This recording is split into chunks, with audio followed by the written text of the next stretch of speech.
studying, eating in the calf, just really just going with the motions, not really being involved. Then right before, like right when the whole virus started and Pesach break was coming around the corner, I stopped and I thought, I don't want my like experience in YU being just studying and eating in the calf. I want to actually do something more. And so I thought, okay, maybe I should run for a position in student government. And Time's so I running up. began talking to, sorry, what? Time. All right, Albert Dweck. Hi, I believe that YCSA students are underrepresented and that we don't have as much spirit as, let's say, the Jewish schools have, such as like BMP, IBC, but then of course, like compared to Sims, I believe that not only are we like, it's not about underrepresented, but more like we don't have the spirit to like rise up and really like show our pride. I think YCSA needs to be more represented, and I believe that I'm the perfect candidate to answer your problems and just be the one for you guys to turn to when you need. All right, thank you. Now, Josh Lichter. The reason why I decided to run for YCSA president is that having been a student on campus for the past 3 years now, heavily involved in attempting to run for student government as well as numerous clubs, I felt that the government that we've elected has underrepresented the students in more ways than just a lack of pride. So I feel the only way to solve that solution is to run myself and fix these problems with my own two hands and my own brain with my ideas. Wow. All right. Thank you. Can I ask a question on that or no? Yeah, sure. Yeah, you, Josh, can you able to specify like which main issues you were talking about? Like, No, like, that's a question. That's another question later. Okay, fine, yeah, okay, fine. We're gonna hold on. All right, Charlie. So I'll take it from here. We'll go in opposite order, just to each give you guys time to be to react, to have more time to react. So our second question is now, as Zach was alluding to, in your opinion, what are some of the main issues pertaining to YC, and how do you guys plan on fixing them? Again, Josh, you can start, then we'll go to Albert, then to Ari.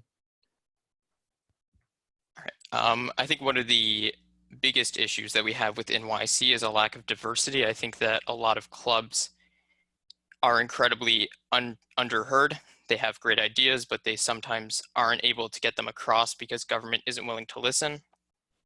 I think that we have certain clubs that are very clearly prioritized and overfunded while other clubs are floundering and trying to find funds. We have an excess in the budget, but it doesn't make sense that clubs are struggling to get food, snacks, or speakers and programming for their events. I think that that's something that I would address as a president. All right, thank you. Now, Albert, in a second. Being the previous YCSA secretary and treasurer, I don't believe that the problem is with lack of diversity in clubs and with lack of funds. It's lack of the leaders of the clubs asking for the money, but I think the problem is more lack of diversity with regards to classes.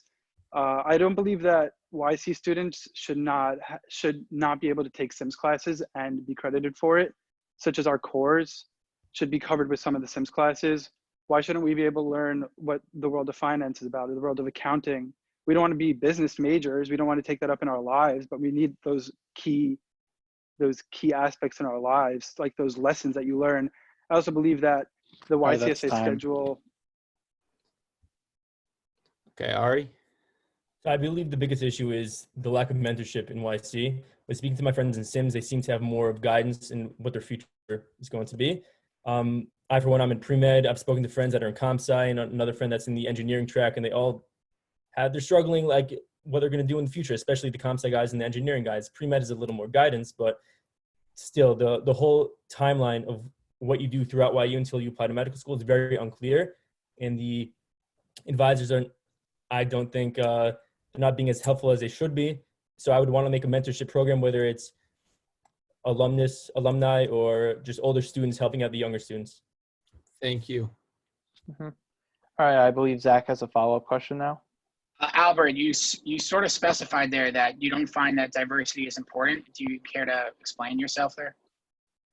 It wasn't that diversity wasn't important. It was that it was that Josh was alluding to the fact that diversity was due to lack of funding for clubs. I don't believe that A goes in hand with B. I believe that there definitely is a lack of diversity in YCA, in like Yeshiva College. I just don't believe that it has to do with the funding that clubs are getting. Thank you. All right, the next question is, what do you feel about more co-ed events between Yeshiva College and Stern College students? We'll start with Ari. So this is a complex question because it's very polarizing, but I think it's better off to have more co-ed events just to give people the choice whether or not, like, if they want to attend or not. Like, no one's forcing anyone to go. Just because one person is adamantly against it doesn't mean another person shouldn't have a right to be able to go to such events, as long as they're obviously appropriate, that they have set boundaries. And I really would want them to be sanctioned by the Rosh Yeshiva as well. Not just, I think there's a disconnect between the Yeshiva College and the Yeshiva. There should be more of a connection between the two. Thank you. Albert? I believe co-ed events are really important to our university, and specifically Yeshiva College. Events such as like Stomp Out the Stigma, clubs like START are some of our biggest things that we have, and our co-ed events and co-ed clubs. I believe also that like some stuff on Stearns aren't offered in Yeshiva College and vice versa. And I believe that everybody should be open to the same opportunities, no matter your sex. Thank you. Josh? Well, I certainly don't think that this is a polarizing topic, and I certainly don't think we need to involve the Rosh Yeshiva with it. I think that a lot of times we have a lot of students on campus that tend to make these issues and conflate them into larger problems than they actually are. I think we have a lot of options. Co-ed events are great. We are a co-ed school after all, separate classes, but still a co-ed school at the heart of it. And to give that option but not force it upon anyone is, I think, the best approach. I think we should remember that we are Torah Umada. We're not Torah only, and we're not Mada only. We shouldn't force anything that people aren't comfortable with, but at the same time, we need to appreciate that people are interested in things that they are interested in. All right, thank you. Okay, question 4. This goes back to Josh, because we're going back in reverse order. So in recent years, more and more students are electing to attend SIMS over YC, even now to the point where the Size SIMS Business School even has more students than Yeshiva College. Why do you think that is so, and how do you, as president of YCSA, hope to make the balance more split? I cannot say for certain why that is that many people are choosing to go into SIMS. Maybe it's because the economy is pretty good. Maybe because they want to make some quick cash with finance. But I think that by highlighting our programs and by highlighting our offerings, such as the English department, the poli-sci department, the various history that are legitimately floundering, as an option of a minor to show people that they can get a broader education would be the best approach as president. All right. Albert?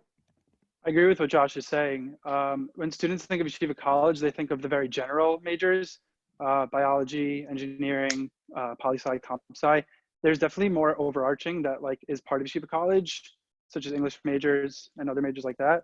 I just believe that sometimes students just follow the path that siblings took, or follow the path that they think is easier. And it might be a rumor around town that Sims classes might be just simpler at the end of the day with less cores and not less cores, but just like the professors are more helpful and stuff and ideas like that. So maybe we just need to fix that. All right.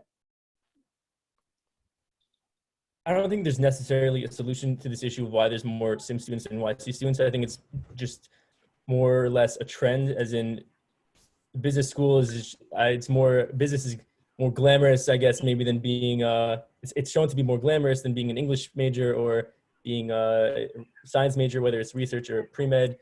I can't pinpoint the reason, and I can't really figure out what we can do to fix it, just because the general trend in the Jewish community is to go for business these days, as opposed to 30 years ago when pre-med was a lot more popular. All right.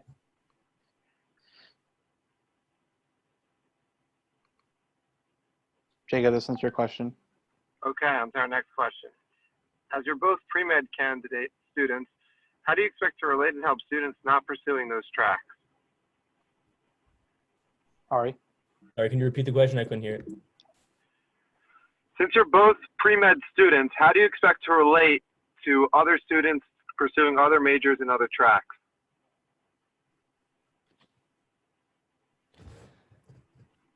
Like I said earlier, yeah, I can hear you. Like I said earlier, just YC in general, there's a lack of mentorship that we all feel, whether it's, like I said, comp sci or pre-med. And we all have, although we're like in different majors and you want to have different livelihoods, we're all experiencing the same issue in YC itself, which we could connect to. And if we like come together and make like I said, a mentorship program that's divided into different majors, I think we could relate to each other in that way.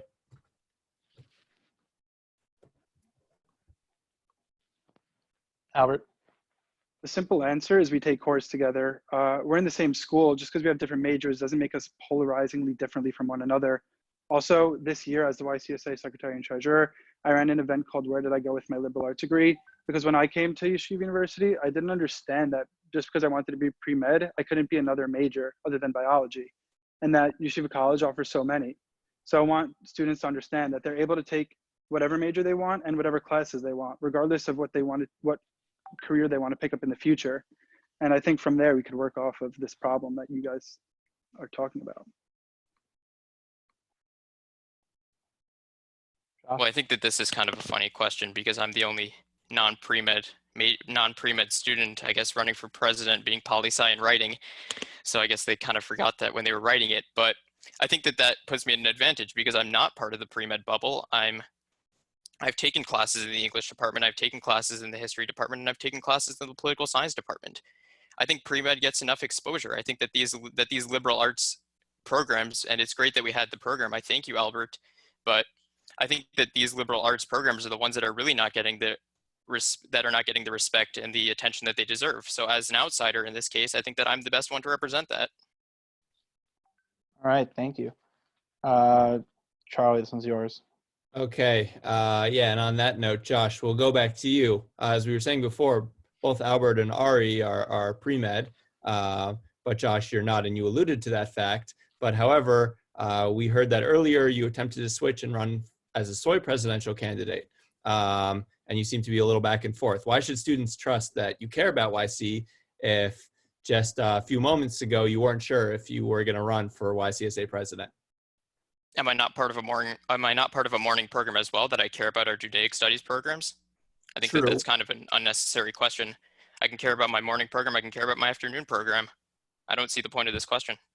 I think students would like a candidate who is very grounded and willing to give it his all in however best he sees fit. And it seems like a little bit like all over the place switching from YCSA and soy.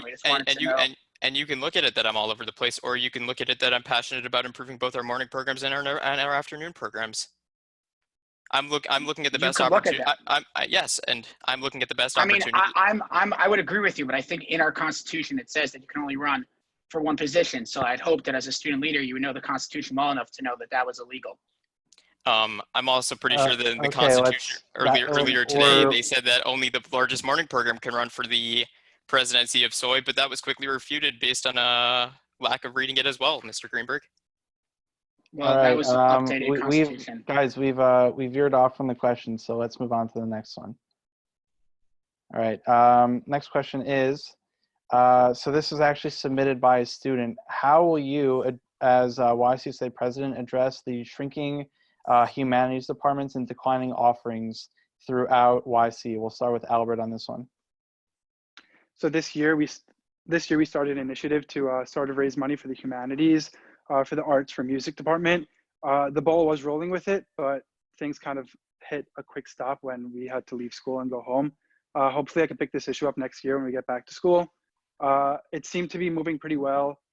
We were looking for some donors, and like, for example, the pianos don't work in our school and we only have a couple of those. Like, how are you supposed to teach music classes to students that want to learn how to play the piano if you don't have a working piano? Mm-hmm. All right, Ari? I think that people just have a misunderstanding of what you can accomplish with a humanities degree.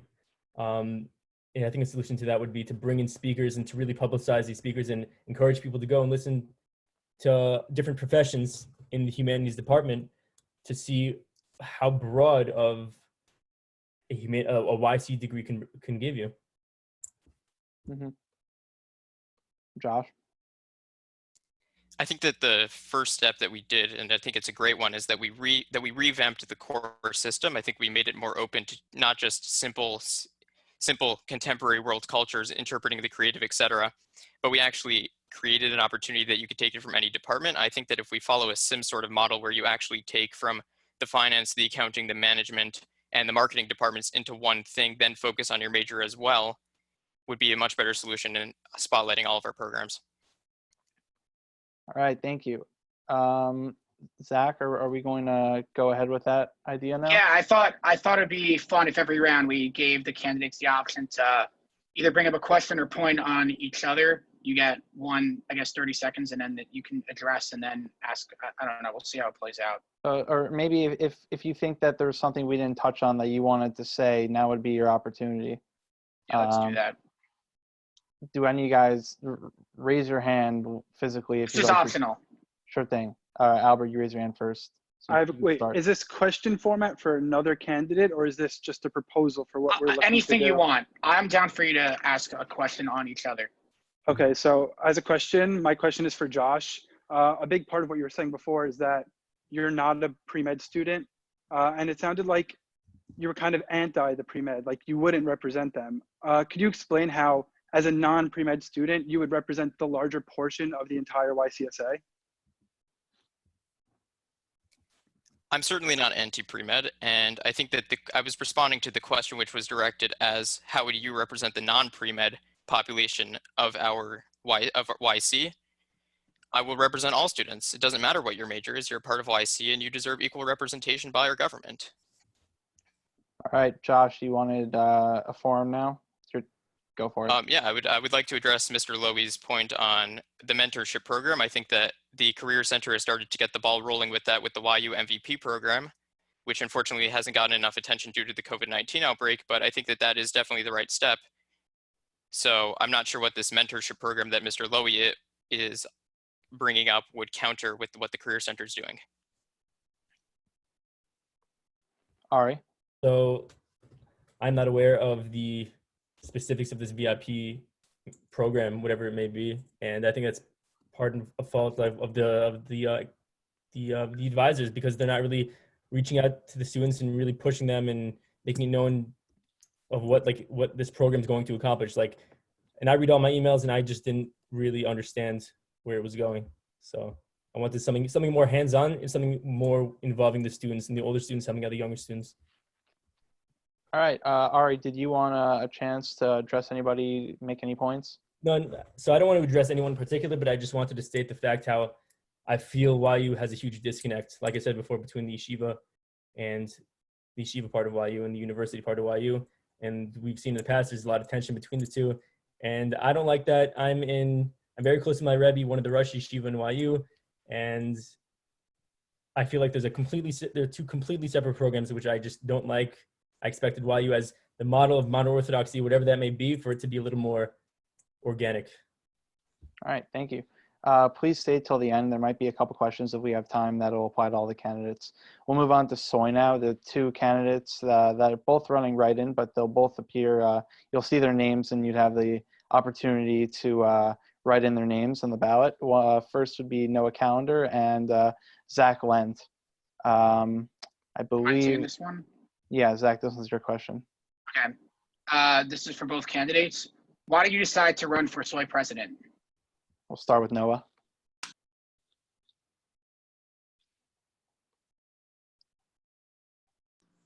I decided to run for Soy president because I saw the way that my morning program, YP, but also the way that BMP, IBC, and JSS all function together. They're all separate. They're all totally different programs. I've spoken on this a lot with Rav Reichman and a lot of the other people within the other programs as well. That want to integrate them. They want to make this one big yeshiva, not just different programs that operate completely differently, where IBC kids think that YP kids look down on them, or where BMP kids think that they're not involved because everybody cares only about the other programs. I want this to be a yeshiva we can all be involved in. I also want to improve Shabbat programming, which needs a lot of help, and I want to help make our yeshiva great again. All right, thank you. Zach? Yeah, just to echo what Noah just said, one of the reasons why I want to run for Soy is that I've been in YP for the past 6 semesters, first in Ref Feldman and then Ref Konigsberg, and I've met a lot of different people. I have friends in most of the programs that are in YU, and there is definitely a lot of disconnect. YU does a lot of programming to make Soy learn with BMP and IBC and JSS, but one of the things that I think I would do as Soy Prez is make more of a connect within them, and also just being a middleman between the student body and the Rosh Yeshivas to get points across that students want to improve within the Soy programming. I think I'd be a good asset for that. All right. Can you give an example of one such scenario that you see coming? Those are all going to be questions later on, Zach. I get excited. I'll take this one. What is your stance on a co-ed Shabbaton, and also given if it was on campus or off campus? Start with Zach on this one. Okay. I think that a co-ed Shabbaton is okay, but I think it should not be taking place on YU campus. I know there's a lot of hate towards this and a lot of disconnect between this, but I think as a yeshiva we have to have certain lines of where we draw the line, and I think that having a co-ed Shabbaton on the YU campus is not the best and would have an overwhelming majority of a lot of people yelling at each other and the Rosh Yeshivas just not being happy. As someone said earlier, we have to have a more connect between Soy and YC and the college. It's not just yeshiva and Mada. We have to be a connect. So I think What about Sims? Sims also, we have to have a connect between all of them to make sure everyone's happy, and doing anything without the Rosh Yeshivas and the Rosh Yeshivas being angry about the fact, I think is the wrong thing to do. Running out of time. That's it. Noah? I think like all things in YU, usually problems occur when things are not taken the proper steps and not spoken about in a calm and nice manner. There were many co-ed Shabbatons that happened after the big one this past year that nobody knew about, didn't even know it happened, right? Because they were done in a proper way. They were done not making a big deal out of it, and they were done in allowing those that feel that they would like to be part of those things to be part of them. As Soy president, you represent a big part of the university, of the yeshiva part, which houses a lot of different people from the whole spectrum of orthodoxy and, some not. So you have to cater for all those people. You have to make a space where everybody can have the religious events that they would like, and they're connecting to Hashem in the way that they can. But the way that you make it done is by doing it with a proper way, not making a big deal, not writing essays in the newspaper, but sitting down with the Rosh Yeshiva, figuring out a way to making it that there is a co-ed Shabbaton if people want, but in a way that is kosher, a way that everybody feels comfortable, like there were many times after the big All right, event. thank you. That's I fine. throw out a quick suggestion. I tried running it, but due to Corona, it kind of got messed up. I wanted to run it in like May. Maybe we'll do it in the fall. I wanted to run YU Connect Steam Shabbaton in TNEC. Would that be an issue for either of you as Soy potential candidates? Sounds geschmack. I don't know. Cool. Off campus, we get Rebane, we do it in like B'nai Sharon or But something. my point, but Zach bringing up my point exactly. There's plenty of room in YU to make everybody happy, but not when there's essays and big things made, but when you sit down with two people in a room and you try and work it out and make everybody happy. I think that Shabbaton in TNEC would be okay because it doesn't bring the limelight onto YU itself. It is a YU event, but it's not on either campus. It doesn't have specifically to do with the campuses, but I think still it should be done in a right way, talking to the Rosh Yeshivas and making sure that they would be okay with it, even if it was not on YU or Stern campus. All right, thank you. Next question, Charlie. Okay, now that Zach has inserted his big ideas, we'll go back to the candidates. And we want to talk, you guys had mentioned a little bit already about how you're both in YP, but there's more to Soy, obviously, than just YP. So how do you guys plan on catering towards students outside of YP? And also, on the Barron campus, how do you guys plan on interacting with the Torah Activities Council? Noah, we'll start with you on this one. So I think there's those two very different questions. The first one is, I can tell you, I'm a computer science major. The computer science major is probably one of the most interestingly diverse majors because you have people from all over the spectrum in YU joining, and it's a very tight-knit group. So I have friends all over the different programs and all over the different parts of YU from all different religious levels and backgrounds. That being said, I think a lot of things that you could do for these for the other programs is to bring more engagement. The things that Rabbi Rofa, I've seen him do this year with IBC is unreal. Some of the Thursday night Mishmars he's done, things that I'd love to bring to YP. I don't know why they don't exist. I don't know why they don't exist by BNP also. I don't know why there's not there's more events intermingling different programs that don't make anybody feel like they're the lesser one and someone's teaching them, but that you feel like you're together. You're a chavrusa together. You're learning together, and you're bringing the Torah into a place that you both can share together. When you bring up the TAC, I have to see who their president is and see what they're going to do. Soy primarily is on the Wilf campus. That's what the organization is. That's what the student body is. And they have their own student body. And so you work together and you figure out things to do together. But I can't comment on that until we know who they are. All right. Zach? I think it's something that I pointed out earlier, saying that there have been many times when YP has run programs with the other learning programs about learning in the morning, and then either Rabbi Berman or a different Rosh Yeshiva giving a speech in the Gluck-based measures to anyone who wants to come. But I think that one of the things that YP and SOY should be doing is that we can hold all the learning programs together and make more of those learning programs happen, where you're learning with them not just once every semester, but you could do it a few times throughout the semester to make them more connect. And to the TAC, I think that it just depends on who's in charge. And yeah, you want to be close with them to make sure that you're on the same level and everyone's agreeing on the events that you're running. But I think it depends who's in charge, and then we'll be in contact later on about what. Just curious. I actually happen to know that, according to the YE Observer, the only candidate running for TAC is Nina Siegel. Do either of you have any relationship to do with her? Well, I don't think that's relevant at this point. No, I don't. I don't know who that is. I guess one of you guys will soon. Okay, cool. All right, let's move on to the next question. No, I think we skipped one. All right, what do you think the responsibility of the Talmud is to the yeshiva? We'll start with Zach on this one. This is actually submitted by a student, so. Okay, it's a responsibility of a Talmud to the yeshiva. I think that depending on what learning program you are in, it's definitely a different scenario. Everyone has their own morning program and everyone has their own different schedule. So I think everyone should stick to that. And then in addition to Night Seder, if you want to do Night Seder or not, it's definitely an optional thing. Depending on who you are, you could do that. But I think that it's someone who dedicates most of their Yiddishkeit, the most that they can, to the yeshiva, no matter what level it's on. It doesn't matter if you're in JSS to YP or BMP or IBC. It doesn't matter. I think it's that devoting most of your Yiddishkeit to the yeshiva and doing the most that you can do. And I think that's the best we can ask from a person. And if they need help, then we'll definitely help them out with different rebbeim, and they'll always be there to help them. Thank you. Noah? The thing that makes this yeshiva great is that it's our yeshiva. And making it our yeshiva starts with changing the environment in the yeshiva. And that applies to every morning program. What's the responsibility of a Talmud to the yeshiva? Is being part of it. That means an IBC guy or a JSS guy or an or BMP or YP being invested, coming to programming, making an environment, making Shabbosim something that people love and want to come to and feel that warmth.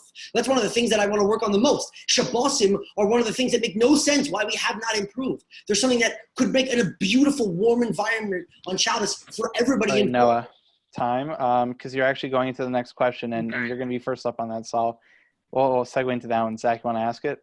Yeah, sure.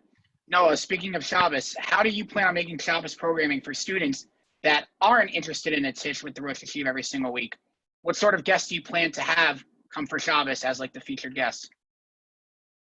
Pretty much, how do you plan on improving Shabbos on campus? Shabbosim are a tricky situation because you have a lot of different people wanting a lot of different things. So one of the ways that I see things, I'm going to adjust two different parts of what you said. One is those that don't want Rosh Yeshiva being Tishas, I think that there should be more people coming in that are professionals, people that are in the world and that see things not just from a Jewish perspective, but also from their professional perspective.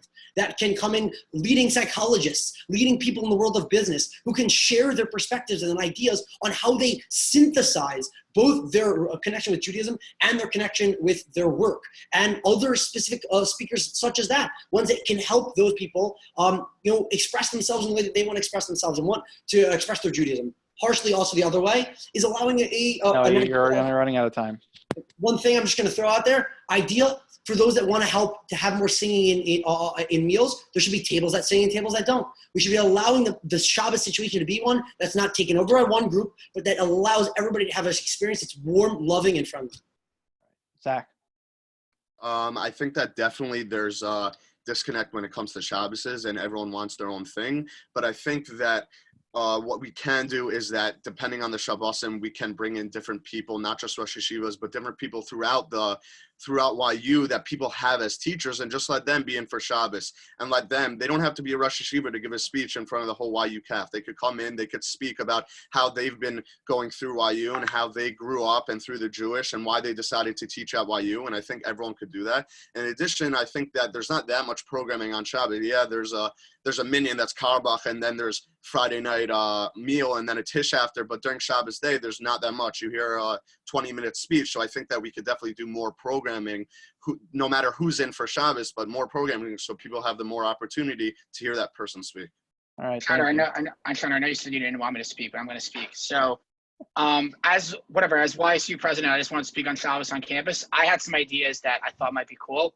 So, as an in-towner, I kind of know that Shabbos on campus food, like I don't like it. I think it tastes gross. And I know, like, my favorite part about going to the Heights is eating at people's apartments. So I thought it'd be cool if we add to the CAF meal plan another alternative where you can sign up to go with Rebbeim, and maybe like it knows like which Rebbeim you've been to, like it keeps or like the Rebbeim keep track, and like you can only go to like one rabbi a month, and like you pay like $15. So like while you will pay for your food, and then you get to go to a rabbi's apartment, you get like a more personalized chill with like maybe like 5-6 students, and get like a personal connection with a rabbi on campus. I thought that could be like a nice way to get that done. All right. Thank you, Noah and Zach. That concludes our soy questions. We're going to move on to Sims now. I just want to respond to Noah quickly. He texted me, you can do that for free. I've done it. So I think that most students don't necessarily have a connection with Rebbeim and can't do it. But if it was a little bit more public where like you have an option to sign up for rabbi meal at an apartment, I think it could be like a great way to like create more of a community outside of just the CAF, but like encourage more people to stay in the Heights to get to meet and eat at more Rebbeim apartments. All right, I'm done with this. Okay. All right. Moving on to Sims now. The 3 candidates for Sims going in the order of top to bottom on the screen. So at the top, we have Adam Barron, Eli Block, and Dovi Solomon. I believe, Jacob, are you asking, or Charlie? I'll start off here. And yeah, it's good that Zach's staying on mute for a little bit.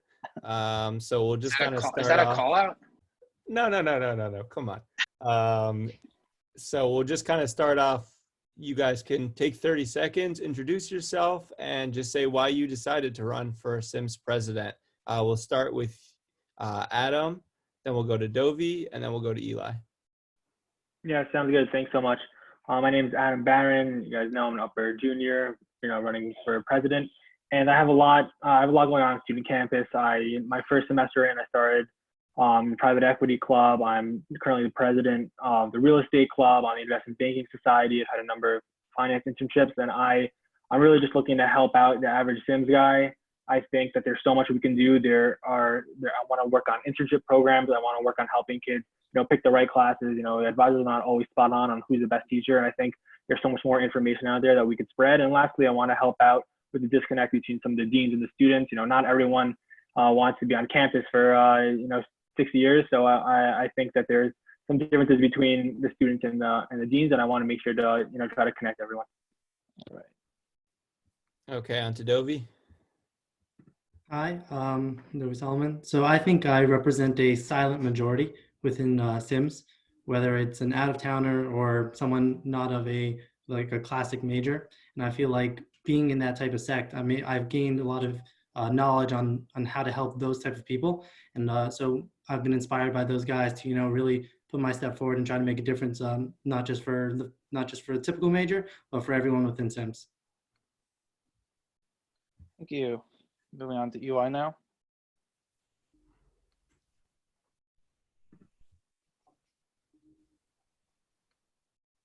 All right. Can you hear me? Yeah, you can. Yeah. Hi, guys. My name is Eli Block. I'm the current treasurer of the Sims Council. Obviously, I'm very involved in student life. I used to be on the resident council, currently on the Sims Council. I'm very involved. You see me around at all the big events that have happened this past year, mostly fall semester. I'm very involved in different clubs. A lot of you guys probably already know me. I'm an upperclassman. I'm running for president because I know that there's a lot of weak points that I know how to address, weak points that I've been privy to as being on the council, between whether it's communication among students, communication of students to the council, or administration to the council. There's a lot of points I'd like to address, and I know as president, I'm fully capable and I have the arsenal to address all the points that I want to address. All right, thank you. Moving on to the next. What's up? For me? Oh, is this me asking? Yeah, I guess if you want, go for it. No, is Rosenfeld still here, or he left? I don't think he's here anymore, but Zach, we'll take you out of the penalty box for this one. I appreciate that sentiment, Mr. Parliamentarian. This is for Eli. With the job market extremely volatile after Corona, how do you plan on helping Sim students get internships and jobs as president? Well, it's for everybody, but Eli first. So. Yeah, I meant starting with. All right, well, the first things first is it's not really the student council to be giving out internships. I don't know if that's the way you frame the question, but the goal of the student council is to make the connections needed for internships to occur. Meaning, right, like we're not going to be here saying like we have a plate of internships, here you go, right? That's not how networking exists. But the goal is for a successful Sims president is to be involved with club heads who are involved in different things like the networking club, which is very important. I know the incoming president, I'm very close with him. Like all the different types of like the VC club, there's a lot of different Sims clubs that will be involved that are more hands-on, boots on the ground, involved with getting internships. So for the student president of Sims Council to be involved with the clubs. Time. Dovey. Can you repeat the question one more time? Sorry. Sure. So the job market right now is extremely volatile because of coronavirus. So how do you plan on helping Sims students get internships as jobs through your position as president? So I actually have a weird job market that I want to go into. And this past year, I've been dealing a lot with the Career Center. I feel like the Career Center can have a lot of improvement, especially, like I said, with some like people who want to go into marketing and these BEMA degrees and management degrees. So I would like to work with the Career Center to cater to those people specifically, and also work with alumni outside of the New York area. I don't feel like that is such a stronghold in YU, and I feel like as someone from California, I can help with those connections, and that's something I want to focus on. And so not just job in New York, but job all over the country. All right, thank you. Adam? Yeah, I have a few quick points. Well, firstly, I just want to say that as someone who's a finance major, I have a lot of friends who are in finance and accounting as well, and the interviewing process is really tough. You know, I've had numerous interviews, and I know how hard it is. I've been rejected many times, so I understand what the students are going through. But at the same time, I kind of disagree with what Eli was saying, and I do want to hand out internships, and I think there is a way to do that. Basically, I've already talked to the Career Center about, you know, we've been going after alumni. How could alumni mentor us and help us? But let's go after students who have had internships. For example, if I've had an internship at Cushman & Wakefield, there's no reason why other people should not be able to contact me, know that I've had the internship, and then I could help them out. All right. So I'll do the next question. So we were actually just talking about this, so a little further now. Do you have any suggestions on how to help the Career Center better support students? Now we'll start with Dovey. Yeah, so I guess I just elaborate a little more. So I've been to the Career Center a bunch of times. I think there needs to be a little more training, like at least I would suggest to have sort of like a specific career person first. Like right now you can just choose to go to anybody, but I would want each person to have more guidance into what area they're like known for. And I feel like that will help each person have their own focus and build within their Career Center person a more wider network. And also, like I said, to reach into other areas like in the Midwest where there are tons of students that are underrepresented. All right. We'll go on to Adam this time. Yeah, sure. So I've already worked at the Career Center a number of times. I actually helped to run a networking event with Sammy Katz, the president of the networking event, and us two led an event with Real Estate Roundtable where I actually got one of my first jobs in real estate. So working with the Career Center to have lots of roundtables where we get to meet professionals is really helpful. But again, let's take advantage of students who have had internships and let's connect students with each other and say, hey, this is how I got my internship. This is the recruiter that I met, and I want to be able to pass that down to you. So I think connecting students with other students is going to be a huge asset that we could bring to them. All right, Eli.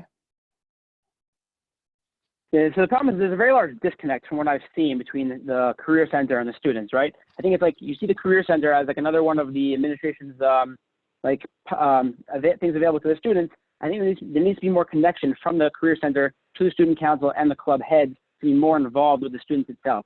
If you have more involvement from the bottom up and top down both ways, you're going to be able to help out with internships a lot more. It can't just be that they run an event that no one really knows about. There's a week, they come into your classes, no one really pays attention. If you have more connection, it'll be a lot easier to get internships out to the masses. Eli, I like what you're saying. Do you have any specific suggestions? Just curious. I like the concept though. Sure. So a lot of things I've seen, I mentioned is that they come into your classes and they try to run events. But if you have an event where let's say the club heads or certain club heads are supposed to be there and they encourage their members to be there, and it's not just run by the Career Center, but you have more of them providing the materials and the information to club heads, and it's kind of run, guided by the Career Center, but run by the club heads, then there's more proactive position from the students, and the students who are in the clubs will see that their, let's say, presidents or club heads are more involved, and they'll be more interested in the things that's being, provided to them. If it's coming just from the Career Center, they're not going to see it as serious because there might be a certain like vibe or stigma about the Career Center. But if you have the clubs and the club heads and all the students together more involved, there'll be a better way to make that connection. All right, Zach, why don't you hit us with the next question? Zach? Is this for all the candidates? Yeah. Okay, like including like YC. No, we're just gonna ask Sims for now. Okay. An LGBTQ club on campus is clearly a hot topic issue and one of importance to all students, regardless of their position. What is your perspective on this question of supporting a club's formation at YU? Eli, let's start with you, I guess. I missed the first couple words. What was the hot topic you're referring to?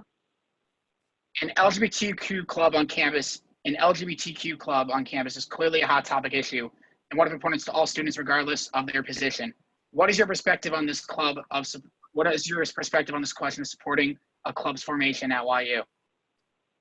Sure. So first of all, every student, regardless of anything that they believe in, they deserve to be heard. Their opinions are important.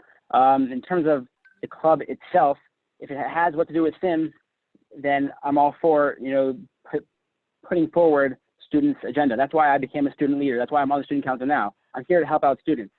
In terms of that club specifically, I don't necessarily see that it has direct relevance to Sims. If they want to have a Sims or a business aspect to it, we can discuss that. But just the club as a whole, it's not really relevant to Sims, so I'm not really sure what sort of position you're looking for us to take on it. Well, you'd be a member of the GA, so you would vote on club approval. Sure. So if that's part of the question, I think the policy that the students took this past year, which is it's kind of above their pay grade, I think as a student leader this past year, I kind of agreed with that sentiment in that this is a larger question for the YU administration and the policy that say President Berman or the YU, the larger branch of YU should take as a whole. It's not an individual case for the students to decide. It's more of an overarching thing for YU to decide, and the students will kind of go along with it. All right, thank you. Let's go on to Adam now. Sure. So the answer is that everyone really deserves, to be comfortable with who they are on campus, and everyone has a place. And you know what? In the real world, you're going to have people who are not like you. So whether you're pro club or against the club, I guarantee you will meet someone in your life who doesn't have the same opinions as you, and that's going to be okay. So that being said, everyone deserves to be comfortable on campus, and whether it's a club or whether it's having guest speakers or any possible way, I'm not sure what the direct best way to vote on something like this is.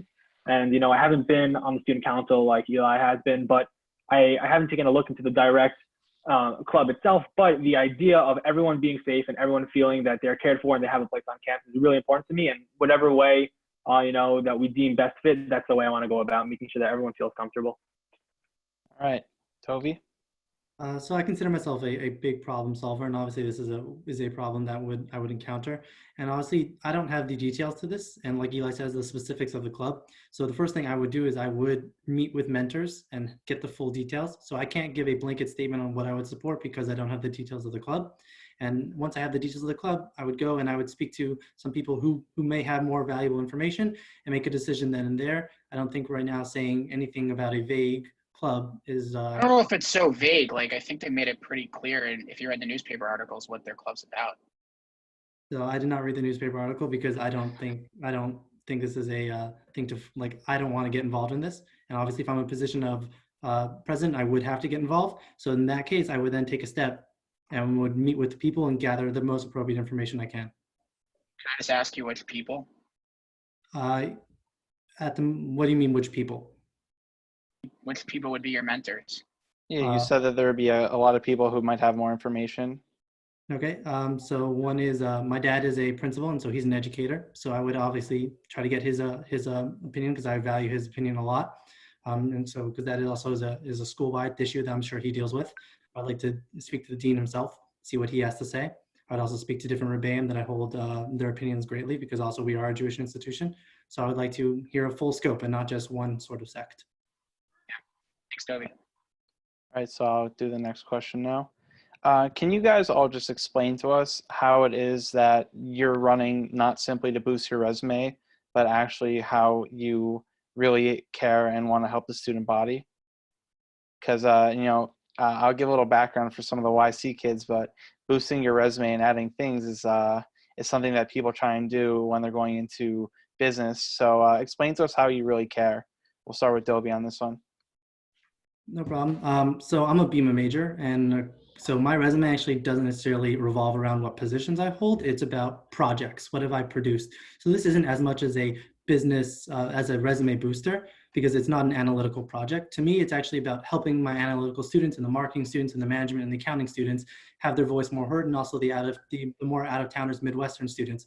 So to me, this is not about boosting my resume. It's about boosting the entire institution to make them more productive and give them a better chance at a job. Thank you, but let me just know you forgot the finance majors. I did forget. 20. You didn't say them there. Just saying. 25% of the Sims. Whatever. It was a slip. I'm kidding. Let's go on to. I love BMO. Adam. Yeah, for sure. So when it comes to boosting my resume, usually you're boosting your resume to help get it, your junior year internship to get a full time. Right now, that's all in my own hands. I do have an internship this summer. I'm doing investment banking. So if I get a full-time offer at the end of this summer, there's nothing to be really boosting anymore. I kind of will have a job already set, and that's what Sims is basically all about. How getting a job and moving on in life. So for me, it's about the good of the students. I don't really have an alternative motive here. I just want to help out, and I want everyone to be able to succeed. And I've seen a lot of kids do really well in Sims, and a lot of kids struggle. And I think that there's help needed. And if I could help in any way, if I already have a job, like hopefully for next year, why should I not, give my all to help give back to all my Sim students and take advantage of the time that I have to help out. So that's my goal. Adam, here's a little follow-up. You mentioned that you already have an internship and you could be expecting a full-time offer. So a lot of people, once they already get their full-time offers going into senior year, they just cruise. Why should we believe that you're not just going to cruise through next year if you're elected president? And what gives you that drive that we shouldn't think that you're just going to lay back your senior year? Yeah, for sure. So the proof to you that I'm not cruising is I'm running for president when I could just be sitting on my couch, just chilling, taking, an extra humanity class and taking, Jewish calligraphy for 3 credits or whatever. But I'm running for president. I want to sit down for an hour every week with OSL. I want to meet with students and run activities. I'm actively choosing to not chill. I'm choosing to give as much as I can. And another thing is it's my personality. I don't sit and chill. I'm always doing the next thing. So whether that means I already have a job, great, move on. What's the next thing I could do? I'm not planning on sitting down and doing nothing for a year. I'm planning on doing as much as I possibly can. All right, thank you. Let's go on to UI.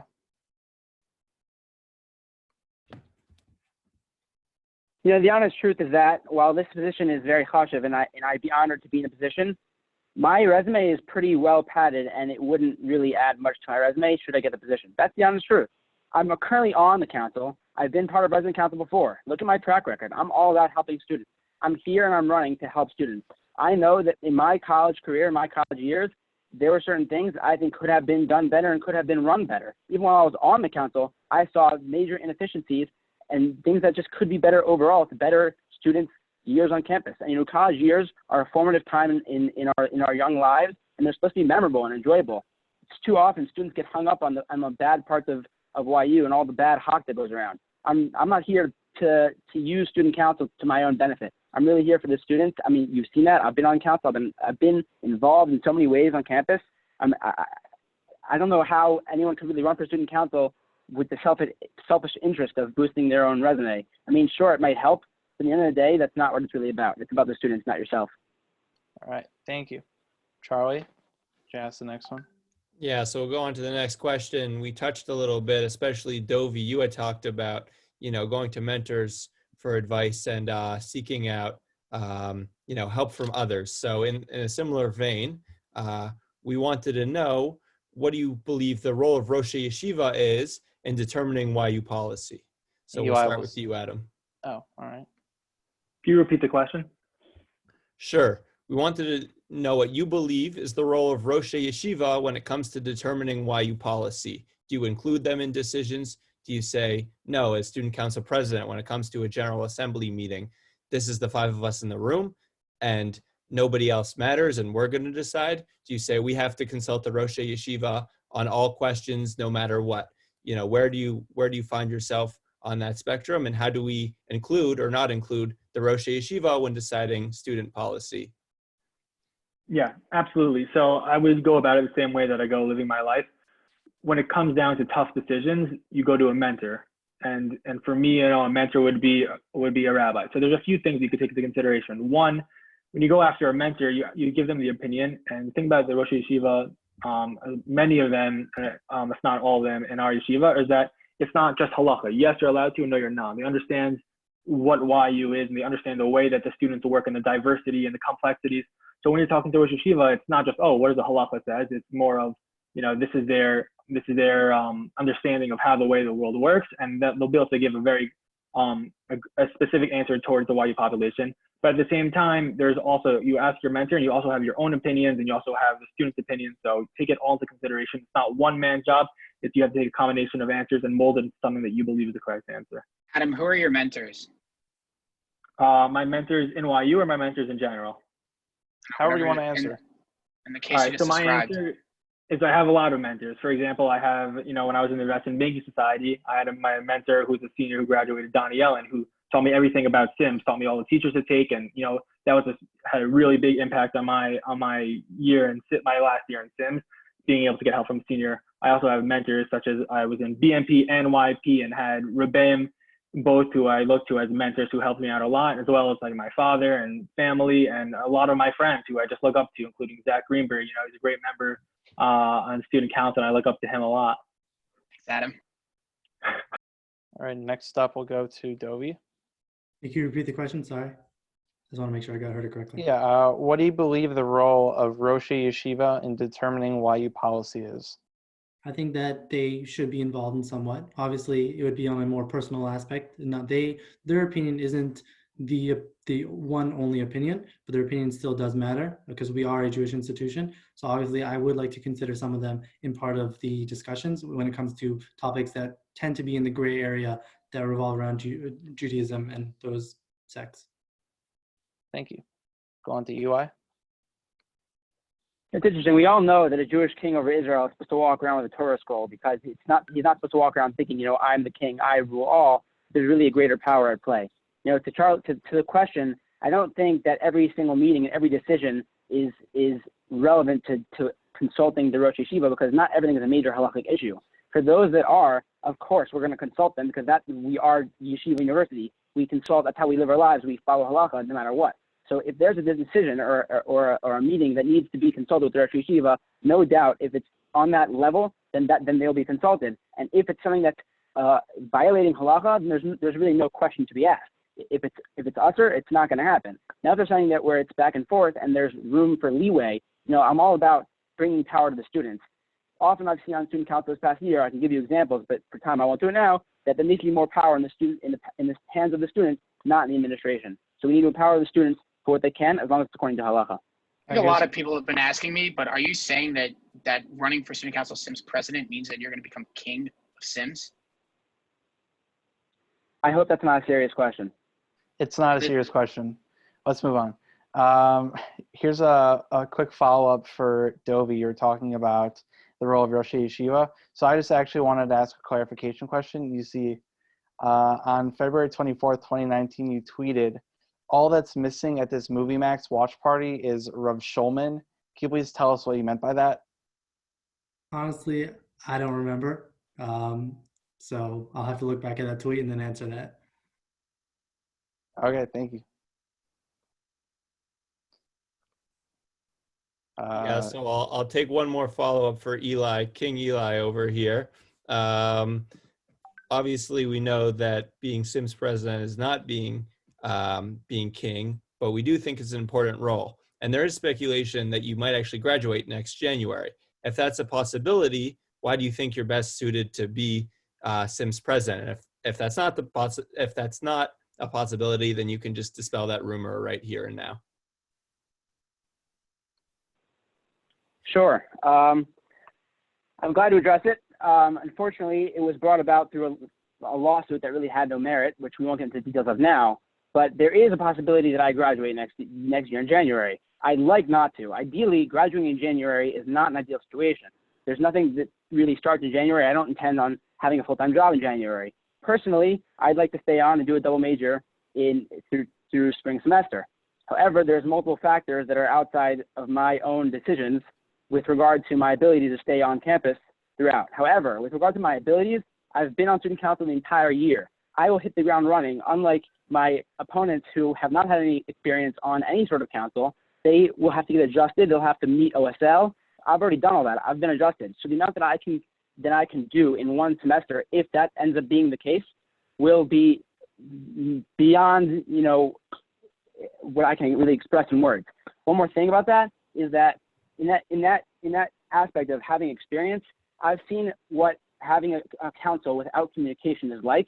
And I know that if I were to graduate in January, should that be the case, there won't be any like transition of outgoing president and incoming president with this massive, you know, starting from the beginning. Everything I do, if that's the case, and I start from the fall and I graduate in January, will be with my fellow council members in every decision that I make, so that should that be the case, the transition will be smooth and you won't even know it happened. That's all there is to it. Thank you. I just want to know, just curious, like, I mean, this as a past president and RA, I know it's definitely a difficult decision for me to have to choose between RA and presidency. If you happen to get both, which one of the two would you take? I can't speculate. To be honest, neither of those is a current situation. I don't know if I'll get the presidency. I don't know if I'll get RA. So I'm not going to speculate as to the future. I don't see a point in it. If I don't get both, then there's really no reason to answer that question. I mean, it's definitely a pretty possible theory. Like, you're in the final three and you're in the final round of RA. I'm just curious, like, if you happen to get both, which one you think you would take? I mean, as much as it's a personal decision, I can let you know this. I was in the final round for RA consideration last year and I didn't get it. So there's a very large possibility I don't get it. And I have three people total running for Sims presidency. So What if you did speaking, get it's not a both? likely. I'm saying if you did Then get I will both. cross that bridge when I get to. We'll cross that bridge when I get to it. Fine, whatever. Let's just go on. So this next question will be, it's kind of just a freebie for everyone, similar to how we did it in the YC round, where each candidate can ask a question to the other candidates. all right, raise your hand if you'd like to ask one. Yeah, all right. Adam? Yeah, I was just told tonight that I was getting sued and that the court case wouldn't be happening. So I was wondering if anyone has any idea, like, first of all, what the deal is with that, why people are taking shots at me. I'm just looking to make Sims a better place. I have the best interest of everyone. When Dovey was talking about how, you know, he's fighting for the minority, like, I feel that, you know, like, there are, I didn't even know BMO was a major my first semester on campus. So, like, I'm there with him, and I just want to say that I plan on taking responsibility for everyone, and I want to help as much people as possible. Like I said before, this is not about a resume booster. This is about, you know, I'm going to have a year, hopefully, God willing, if I have a job, to just do my thing. And if that's the case, I want to be able to give my all to the people, and I'm really excited for that. So, you know, make sure you guys give me a vote. All right. Dovey? So yeah, I have a question for Adam. So I know in the email that went out, you'll be getting engaged at the end of the spring semester. So I know that's when a time when internships and then when we might need you as a president the most. So how can you balance that whole like the whole pressure of creating a wedding and also coming up and dealing with these issues as a student president? Yeah, sure. I'm actually getting married in 2 weeks, so I don't think that'll be a problem. I won't even, you know, I wouldn't theoretically even be a president at the time of my marriage, and then I have a full year to be married. You know, Lauren Rosen, shout out to her if she's on here right now, watching me right now. I think if anything, I get an extra person to help me out making decisions, you know, so I think that only gives me an advantage. And, you know, she supports me, and, you know, she's here watching right now. So I think, if anything, that gives me another advantage, and I'm looking forward to getting married. All right. Let's go to UI. I'm supposed to ask a question or maybe make a statement? Whatever you want. All right, I guess I can address Adam's point of being sued. As far as I'm aware, there's no lawsuit against you. As far as I know, there was one against me, orchestrated by who, I'm not sure. However, as everybody knows, that case was thrown out as it was meritless. But I'll just ask you a simple question. You said before that you're for everybody and you're for the forgotten man, let's say. So at the start of this debate, you know, we had there's a lot that the students aren't privy to. But for those who aren't aware, we had this WhatsApp group for the official candidates, and at the start of the debate, you kicked me out. So I was just wondering, if you're for the every man, you know, what's with the negative back and forth. Simple question. Yeah, I can add you back if you don't like that, no problem. There are lots of random people in there. There's actually some people who are in there who aren't running at all. That has nothing to do. Dovi's not even in it. He's the president. Like, what does that do? This chat has nothing to do with running for president. I can add both of you. I'm actually add them in along with Zach Tuckman and I think Zach. So anyone who wants to get in, even if you're not running, it's a group chat. You stick around about the elections. Anyone is welcome. It's a good time. You can PM me. You can message me in here if you want to get on the WhatsApp chat.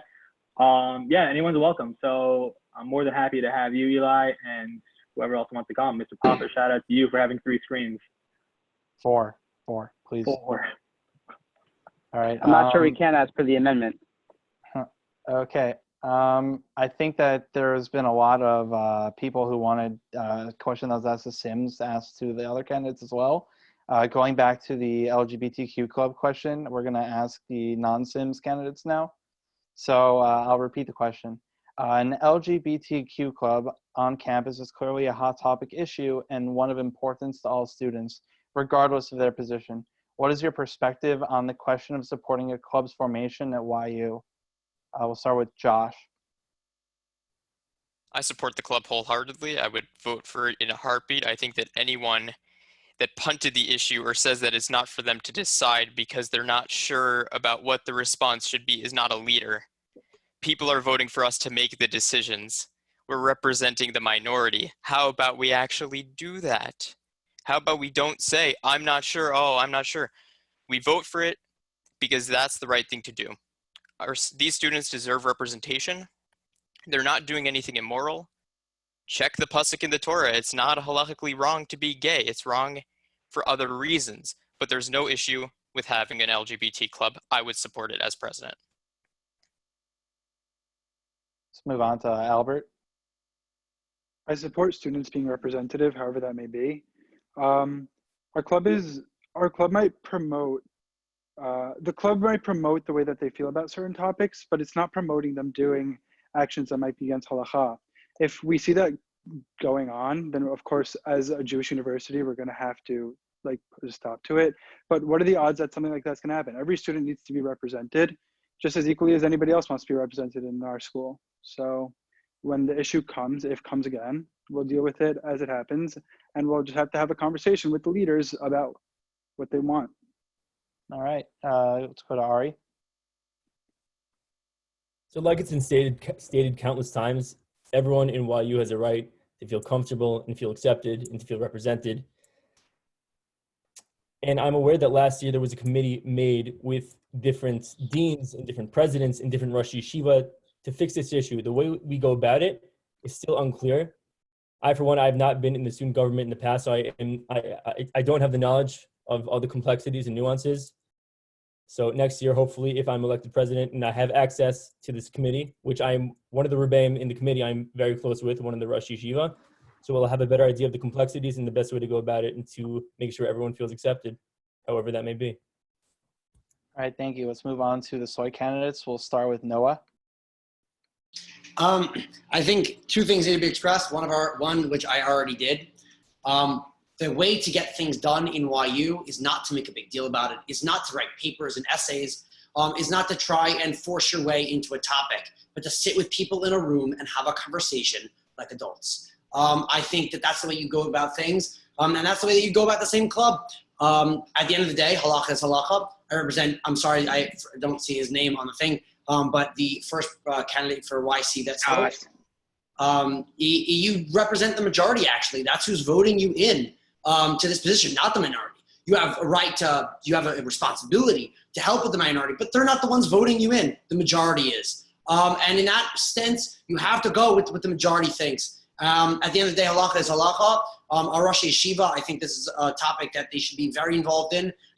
Does not have just parameters in how we do things in YU, but how the greater world and orthodoxy sees our yeshiva, and therefore need to be dealt with in the right way. I think dealing with it not as just what we as students believe, but as what greater rebbeim, administrators, and those that are more involved and more nuanced than we are, is important to have all of those perspectives in. At the end of the day, though, after speaking with numerous Rosh Yeshiva and numerous people and my own opinion, people that are going, that have those feelings and that have those sexual orientations, those are people that I want to make feel comfortable in Yiddishkeit, not in YU, but in Yiddishkeit as a whole. And that needs to be done delicately. That needs to be done in the right way, not by writing essays, not by writing things in the paper, not by forcing your way in the door. I think we're going to give Josh a chance to respond just because he was called out by name. Yeah. If you want to be the president to only the majority, only the people that support you, then I don't understand why you're bothering being president. To be president of an institution is to be president for all people. And you keep talking about it. We shouldn't write articles. We shouldn't write papers. We shouldn't break down the door.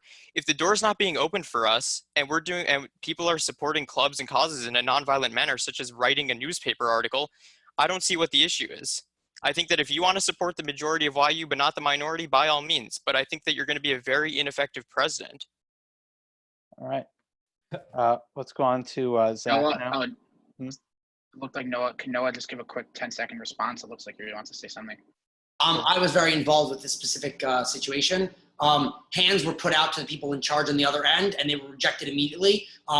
Requests to sit down and have a conversation at a table were made, and they were rejected immediately. And I think that it's important that there has to be a conversation and making it a topic conversation, not just writing essays and making people throwing up their hands. All right. Do we skip Ari? Wait, one person wanted to have a quick follow-up. Danny Caspin, just a quick 10 seconds. Before that, Ari did not, I don't think Ari got a chance to answer this question yet. Fine. That's my bad. Ari, go for it. No, I did have a chance to answer this question, but okay. I just want to respond to the topic regarding forcing a way into YU. I think that's the worst thing you can do, because that's just going to cause more resentment between different people of different ideologies. It's going to make a separation between the yeshiva part and the university part more so, which I'm trying to prevent. And we don't want that. We don't want any forcing. We want this done civilly. So yeah. All right, thank you. Let's get Zach a chance to answer the question just before we move on. So as everyone's saying, this is definitely one of the most delicate situations in YU that comes up every single year, and it has to be dealt with in a delicate way. And I think that if we're a Torah Umada school and that we pride ourselves on being a yeshiva and a university, the decisions cannot only be made by the student presidents, they have to be made with the administrators in the school and with the Rosh Yeshivas. If we don't go to any of the Rosh Yeshivas about with the answers or the questions that we have, then what's the point of being a yeshiva at all? Right? We have to bring in SOY, BMP, IBC, YP, JSS together with the university and make the decisions together and not disregarding either side. All right, thank you.